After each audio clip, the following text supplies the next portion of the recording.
ओम शांति। ओम शांति। ओम शांति। आज 3 तारीख के मीठे बाबा के महावाक्य हैं। आज बाबा बोले, मीठे बच्चे, बाप दादा की याद प्यार लेनी है तो सर्विसेबल बनो। बुद्धि में ज्ञान भरपूर है तो वर्षा करो। बाबा हमें समझा रहे हैं कि बच्चे, तुम्हें ज्ञान मिल गया है तो अब दूसरों को सुनाओ, अर्थात वर्षा करो। और मेरी याद प्यार, मेरा प्यार भी फिर तुम्हें एक्स्ट्रा मिलेगा सेवा करेंगे तो प्रश्न है, कौन सा नशा भरे हुए बादलों को भी उड़ाकर ले जाता है, बरसने नहीं देता? बादल कौन है यहाँ पर? हम बच्चे। तो आंसर है, अगर फालतू देहाभिमान का नशा आया तो भरे हुए बादल भी उड़ जाएंगे, बरसेंगे भी तो सर्विस के बदले डिससर्विस करेंगे। बाबा बोले, अगर बाबा से प्यार नहीं है, उनसे योग नहीं है, तो ज्ञान होते हुए भी जैसे खाली है। ऐसे खाली बादल अनेकों का कल्याण कैसे करेंगे?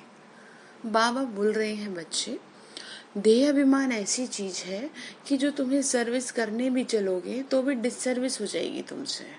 तो इसीलिए इस देह अभिमान को हटाओ, ठीक है? ये तुम्हारे को सेवा करने से रोकेगा। देह अभिमान कल बाबा ने एक्सप्लेन किए थे ना, मेरा ये, मैं सेवा करता हूँ, मैं ये करता हूँ, कुछ नहीं बाबा, आप कराते हो बस, ठीक है?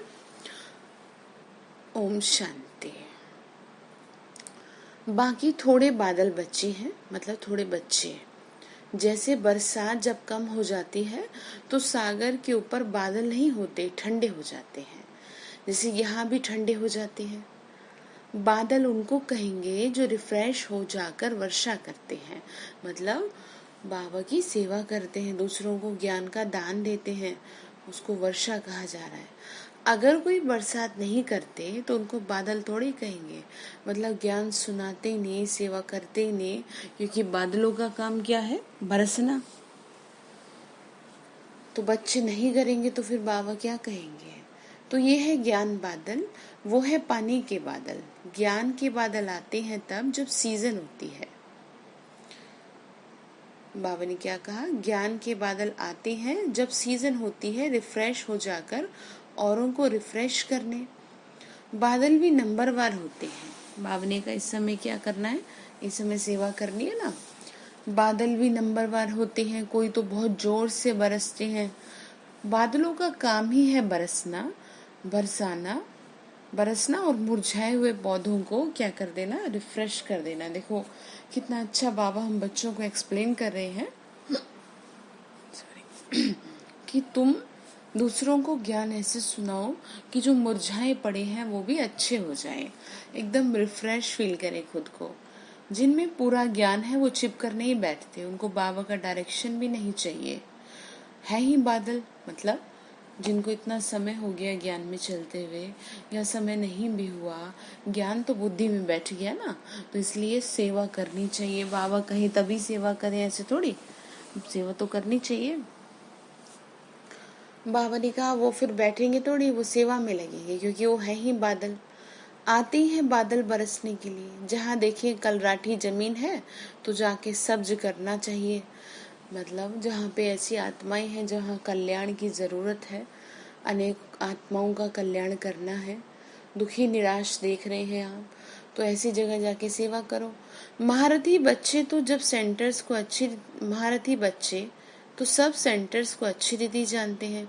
कौन सा सेंटर ठंडा पड़ा है, किस सेंटर के बच्चों को जास्ती तूफान आते हैं, मतलब जो बहुत ज्ञान योग करने वाली आत्माएं हैं, पता चल जाता है ना। महारथी सर्विसेबल बच्चे अच्छी रीति समझते हैं। बाबा भी हमेशा कहते हैं सर्विसेबल बच्चों को याद प्यार देना। अच्छे अच्छे बादल सर्विस पर जाएंगे, अच्छे अच्छे बच्चे बाबा की सेवा करेंगे। प्रदर्शनी में भी कोई सब एक रस नहीं समझाते। मुख्य बात तो एक ही है, कौन सी? गीता का भगवान कौन है? शिव बाबा है, ठीक है? निराकार परमात्मा है, ना कि साकारी श्री कृष्ण। समझाने का बड़ा अच्छा ढंग चाहिए। बाबा बोल रहे बच्चे, सेवा करने का भी ना ढंग होना चाहिए। किसी को समझाएं आप, समझ होनी चाहिए अच्छी, और वो समझ ज्ञान से मिलती है। तो माँ बाप को बोलेंगे तो अपने आप आपसे सेवा कराएंगे। बाबा ने कहा फिर सारा दिन यही ख्यालात चलते रहने चाहिए कि जाके सबको जगाए। सब घोर अंधियारे में पड़े, सब विकारों की नींद में सोए पड़े हैं, अज्ञानता की नींद में सोए पड़े हैं, कोई भी नहीं उठता। इसीलिए बाबा कह रहे बच्चे तुम उठाओ, तुम सेवा करो। क्योंकि फिर बाबा कह रहे नहीं तो मुझे उल्हाना आएगा कि आप आए इस दुनिया में और हमें बताया नहीं। इसलिए बाबा हम बच्चों को सेवा के लिए कह रहे हैं। बाबा कह रहे सबको प्रेम से समझाते रहो कि एक दो पिता है, एक शरीर का, एक आत्मा का, एक हद का, एक दूसरा बेहद का। बेहद के बाप को ही पतित पावन कहते हैं। अब तुम बच्चों को बुद्धि मिली है। दुनिया के मनुष्य देखने में भल भबके वाले हैं, परंतु हैं तो पत्थर बुद्धि। मतलब चाहे कितना भी उनका शोषा है दुनिया में, लेकिन है तो पत्थर बुद्धि। बाबा खुद कहते हैं इन साधु नाम वालों का भी मुझे उद्धार करना है। वो भी रचता और रचना को नहीं जानते। मतलब ना तो भगवान की जो रचना है उसका ज्ञान है, और जो रचयिता है मतलब जो रचना रचते हैं उसका भी नहीं पता, भले ही सन्यासी हैं। इसीलिए मधुबन में बहुत जोर शोरों से साधु सन्यासियों की सेवा होती है। हरिद्वार ऋषिकेश से आते हैं सन्यासी, बहनें करती हैं सेवा, तो कराने वाला तो बाबा ही है। तो परंतु ये किसी को पता नहीं है, शास्त्रों में ये ज्ञान है नहीं। उस बाबा ने कहा उससे किसी की सदगति हो नहीं सकती। गीता का नाम कितना है, परंतु वो तो भक्ति मार्ग है ना। बाप तो पतित पावन है। बाबा बोल रहे हैं गीता क्या है, गीता भक्ति मार्ग में गाई गई है। नाम बहुत है हालांकि गीता का। बाप समझाते हैं, राजयोग सिखाते हैं ना, तो जरूर राजाई के लिए नई दुनिया चाहिए। बाप ही आके सिखाएंगे ना, ये भी तुमको मालूम पड़ा है। जिन्हों को कल पहले समझाया होगा उनको ये भी समझाएंगे, फिर समझेंगे। बाबा ने कहा कुछ भी यहाँ नया नहीं हो रहा। जैसे जैसे सेवा 5000 वर्ष पहले हुई वैसे अब होगी। अब इसका मतलब ये नहीं कि आप अपने एफर्ट्स ना दें, आपको एफर्ट्स तो देने पड़ेंगे, रिजल्ट उस पर छोड़ना पड़ेगा, क्योंकि वो आपके हाथ में नहीं है। ये लड़ाई कोई एक नहीं है। बाबा ने कहा ये लड़ाई कोई वह नहीं है जो दिखाई है, जिसे हमेशा चलती आई है, 8-10 वर्ष चलकर फिर बंद हो जाए। नहीं, ड्रामानुसार जो बॉम्ब बने हैं वो कोई रखने के लिए नहीं है। पतित मनुष्यों का मौत होने बगैर सतयुग आएगा नहीं। शांति कैसे स्थापन हो? बाबा बोल रहे हैं जैसे श्री कृष्ण के जन्म की बात करते हैं तो वो है पावन आत्मा। तो पावन आत्मा को तो इन आंखों से पतित मनुष्य देख भी नहीं सकेंगे, समझ रहे? तो उनके साथ रहना तो दूर की बात, पावन आत्माओं को नहीं देख सकते ना। पतित आत्मा है मनुष्य, तो मतलब श्री कृष्ण पावन हो गए। तो इसीलिए बाबा ने कहा देवता तुम बनने जा रहे हो, ठीक है। रिसीव नहीं कर पाएंगे ना वो आत्माएं जो पतित होंगी श्री कृष्ण को। तो बाबा कह रहे बच्चे तुम देवता बनने जा रहे हो, तो तुम्हारे लिए भी तो वही सब चाहिए, साफ सुथरी दुनिया चाहिए। ये भी समझाना पड़े। शांति स्थापन करना व श्रेष्ठाचारी दुनिया बनाना ये तो एक बाप का ही काम है। बाबा कहते हैं और संग बुद्धि का तोड़ क्या करो, और सबसे बुद्धि का योग तोड़ दो, और संग बुद्धि का योग तोड़ एक संग जोड़ना है। मतलब तुम्हारा दिमाग अब किसी में नहीं चलना चाहिए सिवाय मेरे। अब हमको वापस जाना है तो घर को ही तो याद करना है। अभी तुम समझते हो ये है मृत्युलोक, और हम अमरलोक में जाने के लिए क्या सुन रहे हैं, अमर कथा सुन रहे हैं। देवताओं को कहा जाता है दैवी गुण वाले मनुष्य। बाबा हमें क्या बना रहा है बताओ? बाबा हमें दैवी गुणों से भरपूर कर रहे हैं ना। जैसे जैसे भगवान का बनते जाएंगे, जैसे जैसे याद पक्की होती जाएगी, वैसे वैसे दैवी गुण आएंगे। यह तो एक में भी नहीं है। बाबा ने कहा कृष्ण के लिए कितनी ग्लानि लिख दी है, कुछ भी बुद्धि में नहीं आता, कुछ भी लिख देते हैं। समझते नहीं हैं, कैसी कैसी बातें समझा दी, यानी मनुष्य ने लिख दी। अभी तुम बच्चों को अच्छी रीति पुरुषार्थ करना है, अच्छे से अपना मेहनत करनी है ना, दैवी गुण धारण करने हैं। दैवी गुण किसको कहा जाता है वो भी समझाया है।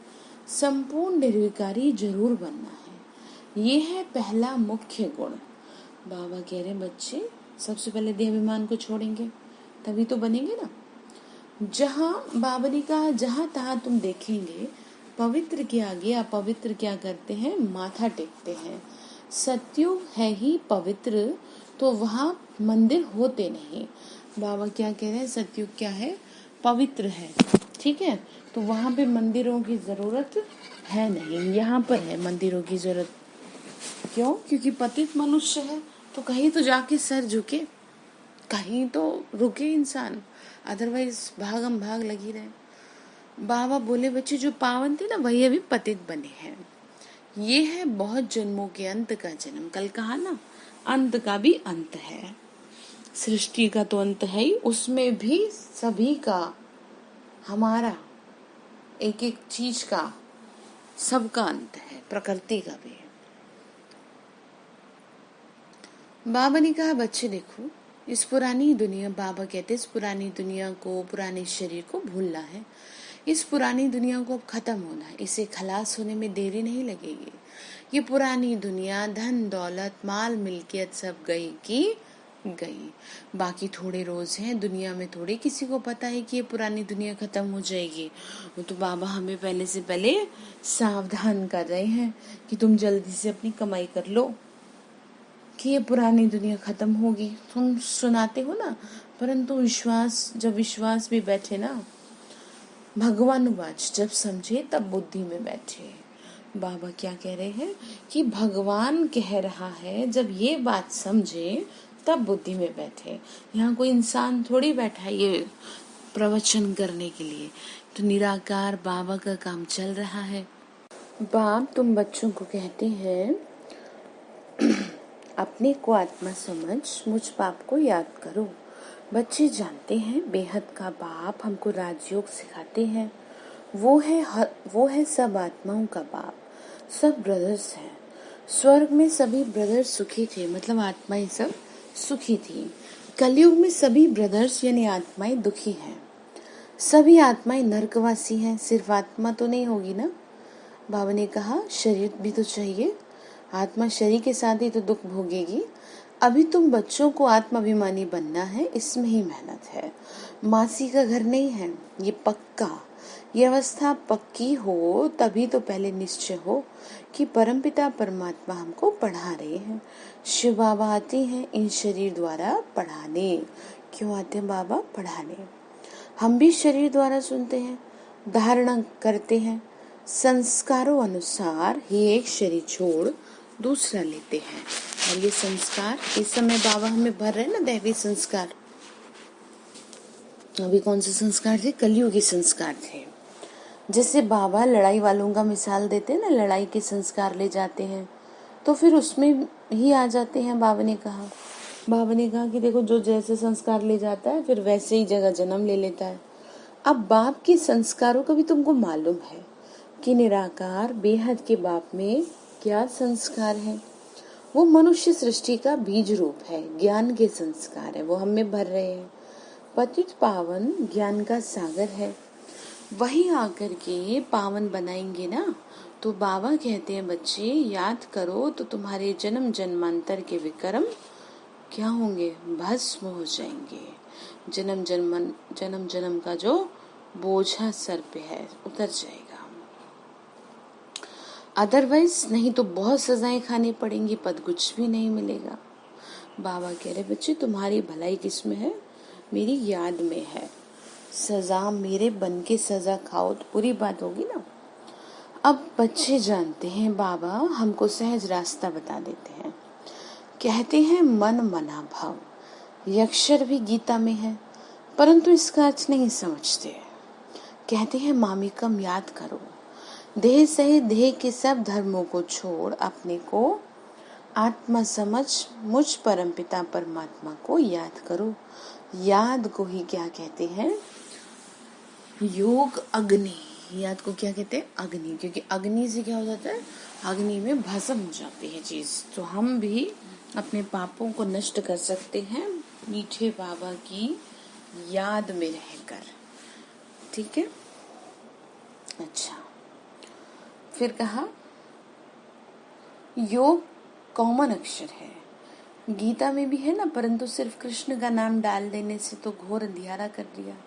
अब तुम समझते हो तो कह देते हैं ये तुम्हारी कल्पना है, कुछ भी पता नहीं पड़ता। ऐसे लोग कह देते अगर समझाओ तो फिर बाबा कह रहे हैं उनको नहीं समझ में आता। उनको तो बाबा बोल रहे हैं उनको वर्षा तो लेना ही नहीं है। पहले तो जब ये समझें कि बेहद का बाप भी है, टीचर भी, यानी भगवान हमारा पिता भी है, टीचर भी है, सतगुरु भी है, और वो हमको पढ़ाते हैं। ये पक्का निश्चय चाहिए, बुद्धि में बैठा चाहिए। नए आदमी को निश्चय बैठ जाए असंभव है। कोई नए तो सेंसिबल होते हैं, नए भी बाबा ने कहा तो समझ जाते हैं। कोई तो यहाँ आना भी नहीं चाहते, कुछ भी नहीं समझते, जरा भी बुद्धि में नहीं आता। इतने ढेर भीगे हैं, जरूर इन्हों को बाप से वर्षा मिला होगा। बाबा बोल रहे हैं सब तरह के बच्चे हैं, किसी के दिमाग में क्या आता है, किसी के दिमाग में क्या आ जाता है। वो फैमिली हो गई ना, इतना बड़ा परिवार है। देखो नाम ही लिखा हुआ है ब्रह्मा कुमार कुमारियां, तो फैमिली हुई ना। प्रजापिता ब्रह्मा की फैमिली कितनी बड़ी है, परंतु ये बात किसी की बुद्धि में नहीं आ सकती कि सोचते नहीं इस बात को लोग कि इतना बड़ा परिवार, 2-3 करोड़ लोगों का परिवार है हमारा ब्राह्मण परिवार अभी, और अभी सारी दुनिया हमारा परिवार बनेगी। क्यों? क्योंकि बाबा के हैं ना, भगवान के हैं। तो हम कोई अपने से थोड़ी जोड़ते हैं किसी को, शिव बाबा से जोड़ते हैं। तो बाबा ने कहा प्रजापिता ब्रह्मा की फैमिली कितनी बड़ी है, परंतु ये बात किसी की बुद्धि में नहीं आती। कोई पूछे एम ऑब्जेक्ट क्या है, तो वो लोग बाहर बोर्ड पर लिखा हुआ है प्रजापिता ब्रह्मा कुमार कुमारियां, तो फैमिली हो गई ना। तो डाडे से वर्षा मिलता है, यानी दादा से, तो दादा कौन है? शिव बाबा। पिता कौन हो गए? ब्रह्मा बाबा। ऐसे हो गए क्योंकि ज्ञान मिला, परंतु आत्मा के पिता तो शिव बाबा ही हो गए। प्रजापिता ब्रह्मा मुख द्वारा शिव बाबा रचना रचते हैं, तो वो क्रिएटर ठहरा ना, स्वर्ग रचते हैं, तो जरूर बच्चों को स्वर्ग का वर्षा देंगे। तो ये फैमिली हो गई। तो बाबा कहते हैं तो फैमिली हो गई ना, तो बाप भी है, बच्चे भी हैं, बच्चियां भी हैं, और दादा भी है, ब्रह्मा भी है, तो शिव भी है। तो वो है रचयिता, निराकार है, तो बच्चों को वर्षा कैसे देंगे? बाबा क्या कह रहे हैं? निराकार है बाबा तो कैसे दे? बताऊं, माध्यम तो लेना पड़े ना ब्रह्मा द्वारा, किसी को तो माध्यम बनाएंगे ना, बात अपनी पहुंचानी है आप तक। बाबा ने कहा कि देखो तुम समझाओ, ठीक है, ब्रह्मा द्वारा क्या दे रहे हैं? बाबा वर्षा देते हैं। ये अच्छी रीति समझाना चाहिए। बोलो ये तुम्हारे बाप का घर है, इसको कहते हैं रुद्र ज्ञान यज्ञ। हम ब्राह्मण हैं, बाप की सिवाय और कोई राजयोग सिखा न सके। गीता में भी है ना, मन मना भव अर्थात मामेकम याद करो, तो हम उस एक बाप को ही याद करते हैं। भक्ति मार्ग में गाते हैं ना, बाबा ने कहा मन मना भव, मन ही मन में बस मुझे याद करो। भक्ति में गाया कि आप आएंगे तो हम आप पे वारी जाएंगे, तो हम आपके बनेंगे। ऐसे दुनिया ने गाया, अब वो आया है, तो हम आत्मा देह को छोड़ आपके साथ चली जाएंगे, आपके बनेंगे, तो जरूर आपके साथ भी जाएंगे ना। सगाई करते हैं तो साजन भी साथ ले जाएंगे, तो साजन साथ ले जाएंगे। बाबा ने कहा तुम आत्मा ने मुझे अपना बनाया है, तो मैं तुम्हें कैसे छोड़ दूंगा? तो ये शिव साजन भी कहते हैं हम तुमको इस दुख से छुड़ाए सुखधाम में ले जाएंगे, फिर अपने अपने पुरुषार्थ अनुसार राजाई करेंगे। जो जितना ज्ञान धन धारण करेगा उतना उच्च पद पाएगा।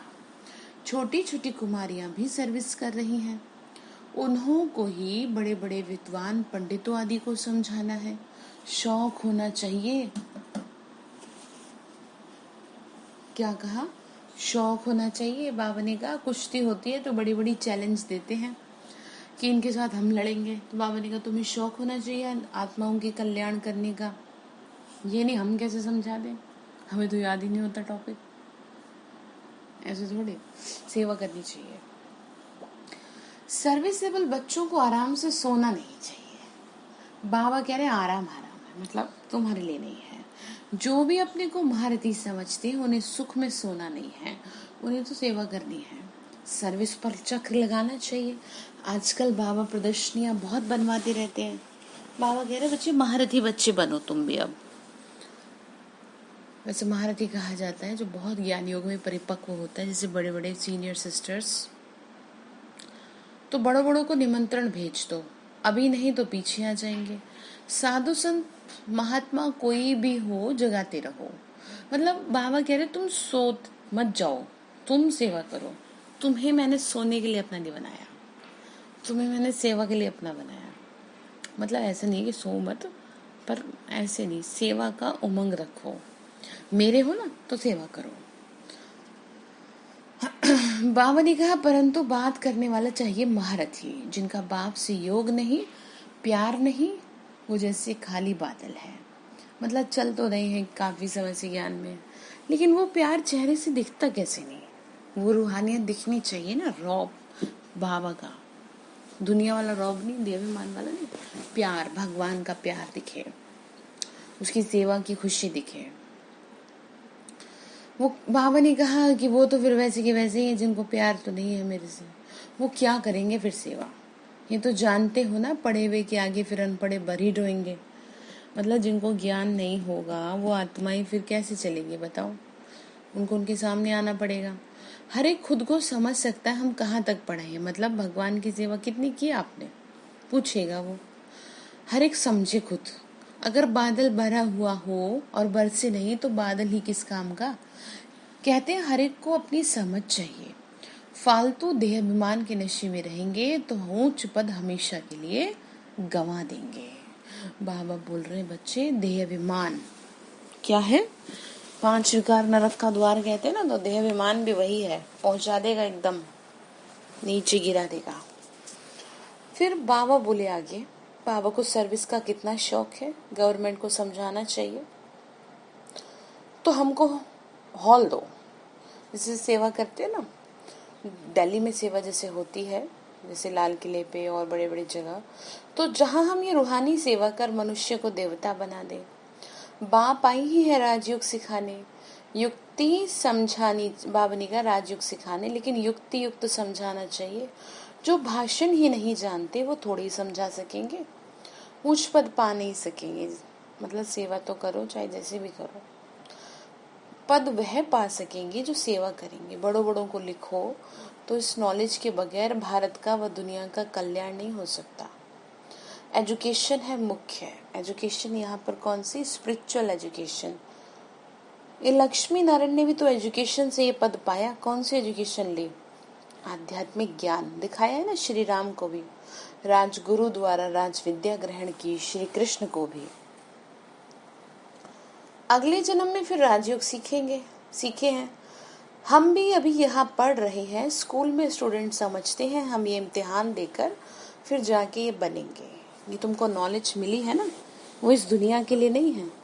तुम भी पढ़ते हो भविष्य के जन्मों के लिए, प्रारब्ध बनाने के लिए, और वो पढ़ते हैं इस जन्म के लिए। बाबा बोल रहे हैं ये जो तुम पढ़ रहे हो ना लगन से, तुम्हारे आगे ये जन्म सेफ साइड में जा रहे हैं, तो भी पढ़ना चाहिए। और साथ साथ ये भी शिक्षा सीखनी है, इसमें डरने की बात नहीं है। स्पिरिचुअल नॉलेज क्यों नहीं लेनी चाहिए। बाबा कह रहे बच्चे आध्यात्मिक ज्ञान धारण करो जिससे जीवन सुंदर बने। बच्चों को पहले गुरु करा देते थे, छोटे छोटों को ही, इसीलिए कि जिससे जैसे से उम्र बढ़े जीवन सही रहे। आजकल ज्ञान ना होने की वजह से ये हाल है। बाबा कह रहे हैं चित्र लेके समझाना चाहिए। बोलो नॉलेज सबके लिए बहुत जरूरी है, परंतु अभी खड़े नहीं होते। मतलब अर्जुन, मतलब काफी हद तक बच्चे नौकरी टोकरी में फंसे रहते हैं। नौकरी करनी है हमें, तो हम सेवा कैसे करें। तो ऐसी भी आत्माएं, तो बाबा समझा रहा है उनको, बच्चे तुम किस चक्कर में फालतू में लगे हो। बंधन मुक्त हो तो सर्विस में लग जाना चाहिए, किसी का बंधन नहीं है तो बड़े अच्छे पुण्य कर्म जो सर पे बंधन नहीं है। श्रीमत पे चलने वाले तो है, बाबा ने कहा श्रीमत पर चलने वाले तो है नहीं, बीच में माया घोटाला मार देती है। कोई कोई बच्चों को शौक बहुत है परंतु नशा नहीं चढ़ता कि हम जाएं और बहुतों का कल्याण करें। तो बाबा भी समझे, जबकि बालिक हो गए तो गुटखा क्यों खाना चाहिए। मतलब ये है कि जब तुम समझदार हो गए हो, बड़े हो गए हो, तो सेवा में लगो, फालतू में माया के गुटखे क्यों खा रहे हो। मतलब माया को मौका मत दो कि वो तुम्हें अपना बनाए। कह सकते हैं कि हमको तो भारत का उद्धार करना है, सच्ची सेवा कर मनुष्य से देवता बनना और बनाना है। बाबा को तो वंडर लगता है नशा नहीं चढ़ता, इसीलिए कहते हैं रजो बुद्धि। चांस बहुत अच्छा है, ऐसे भी बहुत हैं जिसको नॉलेज का घमंड बहुत है परंतु डिससर्विस बहुत करते हैं।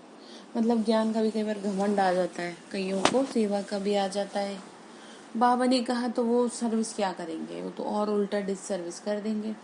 ये तो गुड़ जाने, गुड़ की गोथरी जाने, मतलब बाबा जाने या वो खुद जाने। राहु का ग्रहण बैठ जाता है, बृहस्पति की दशा उतर राहु की बैठ जाती है। अभी अभी देखो अच्छा चल रहा है और अभी अभी देखो ग्रहचारी बैठ जाती है, गिर पड़ते हैं। मतलब माया आई, अच्छे भले को गिरा दिया। कुछ भी अभिमान आ जाए, किसी बात का, ज्ञान का आ जाए, सेवा का आ जाए, वो माया का रूप होता है जो भगवान से दूर कर दे। बच्चों को तो बहुत बहादुर होना चाहिए, पान का बीड़ा उठाना है मतलब सेवा की जिम्मेदारी उठानी है। इसका मतलब ये है कि हम बाबा सेवा करेंगे आपकी, ये जिम्मेदारी लो अच्छे से। तो बाबा ने कहा तुम मेरे बच्चे हो ना, इसलिए लो, क्योंकि मैं तुम्हें बहुत प्यार करता हूँ, तुम्हें दुनिया से बचा रहा हूँ इसलिए। तो हम इस भारत को स्वर्गवासी बना के छोड़ेंगे। तुम्हारा धर्म है नरकवासी को स्वर्गवासी बनाना, भ्रष्टाचारी को श्रेष्ठाचारी बनाना। नशा तो बहुत अच्छा चढ़ाते हैं बाबा, परंतु बच्चों में क्या होता है, नंबरवार चढ़ता है। मतलब हर कोई अपनी बुद्धि के अकॉर्डिंग एक्सेप्ट करता है बातों को। अच्छा, मीठे मीठे सिक्की लदे बच्चों प्रति माता पिता बाप दादा का याद प्यार और गुड मॉर्निंग। रूहानी बाप की रूहानी बच्चों को नमस्ते। रूहानी हम बच्चों की रूहानी माता पिता बाप दादा को नमस्ते। नमस्ते बाबा, नमस्ते। शुक्रिया बाबा, शुक्रिया। तो धारणा के लिए मुख्य सार है, बंधन मुक्त बन, भारत की सच्ची सेवा करनी है, रूहानी सेवा कर मनुष्य को देवता बनाना है, ज्ञान के घमंड में नहीं आना, रूहानी नशे में रहना है।